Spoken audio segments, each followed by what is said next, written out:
স্মেলটাও খুবই সুন্দর। সূর্যদা অনেক দূর থেকে এটা কষ্ট করে নিয়ে এসেছে, সাত সকালে ঘুম থেকে উঠে আমাদেরকে খাওয়াবে বলে নিজেই কাটছে। আর এই ছুরিটা হচ্ছে ধার করা সাবিত্রীদির থেকে। আনারসের চোখগুলো সূর্যদা খুব ভালো করে তুলে দিচ্ছে। যার প্রতি রাগ আছে তাকে আমি এক পিস চোখ শুদ্ধ খাওয়াতে চাই।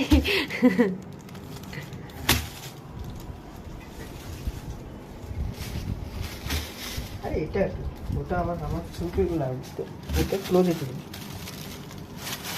কাজ হয়। একেবারে পাকা আনারসটা আমি প্রথম দেখলাম যে আনারসের গায়ের রং এত লাল হয়। একদম গাছ পাকা আনারস সূর্যদাদের বাড়িতে চাষ হয়। এই দেখুন কালারটা দেখি আপনারা বুঝতে পারছেন যে কতটা পেকেছে আনারসটা। একদম গাছ পাকা।